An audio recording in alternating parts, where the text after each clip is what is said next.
समन्वयक गोरखपुर विभाग द्वारा बाबा गंभीरनाथ प्रेक्षागृह में मातृ शक्ति सम्मेलन का आयोजन किया गया, जिसमें मुख्य अतिथि के रूप में दीनदयाल उपाध्याय गोरखपुर विश्वविद्यालय गोरखपुर की कुलपति प्रोफेसर पूनम टंडन मौजूद रहीं। वहीं मुख्य वक्ता मीनाक्षी ताईजी व कार्यक्रम की अध्यक्षता शशि प्रभा तिवारी द्वारा की गई। भारत के विकास में नारी की भूमिका विषय पर व्याख्यान में वक्ताओं ने विस्तृत रूप से प्रकाश डाला। इस अवसर पर महिला समन्वय गोरखपुर विकास विभाग की संयोजिका डॉक्टर मिथिलेश तिवारी सहित बड़ी संख्या में महिलाएं मौजूद रहीं। मैं अभी मणिपुर गई थी। मणिपुर में 2 बार हो गया है। आप लोगों को आज उसकी कल्पना नहीं कर सकते और यह संकट उनके ऊपर आया है, हमारे ऊपर भी नहीं आएगा। 17-18 को मणिपुर में थी, 100 मशीनें, सिलाई मशीनें उनको देकर आई और उनको बताया कि किस तरह से उन्होंने सबने संकल्पित होकर कहा कि हम आपको बताएंगे कि हम किस तरह से एक अपना ब्रांड खड़ा करेंगे। करने की आवश्यकता है, इतना ही पर्याप्त है उनके लिए कि पूरे देश के लोग हमारे साथ में आकर खड़े हुए।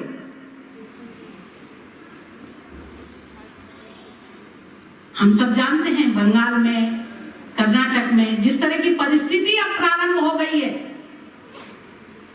वो दुरावस्था को संभालने की जरूरत है, उसको ठीक करने की जरूरत है और हमको अपने आप को अपडेट होने की आवश्यकता है।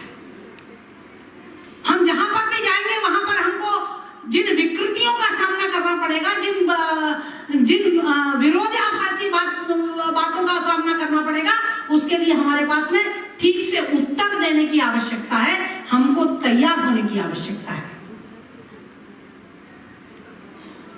और ये सब हम करेंगे तो निश्चित रूप से भारतीय चिंतन में जो महिला का स्वरूप हम विचार कर रहे हैं, वो भारतीय चिंतन में महिला क्या है, ये हम एक बार पुनः संपूर्ण विश्व को खड़ा करके बता सके। हो गई, बेटा हो गया तो क्या मानसिकता है, बेटी है तो भी प्रसन्नता है, बेटा है तो भी प्रसन्नता है।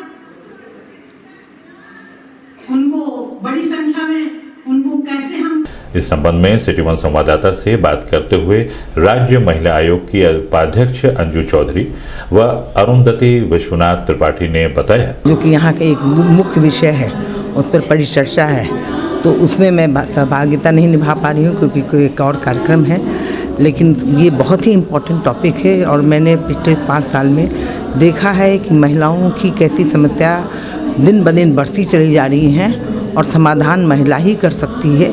इसलिए महिला का बहुत बड़ा योगदान है समाज के लिए और हमारे देश के विकास के लिए और हम सबके परिवारों को सुखी और संपन्न रहने के लिए।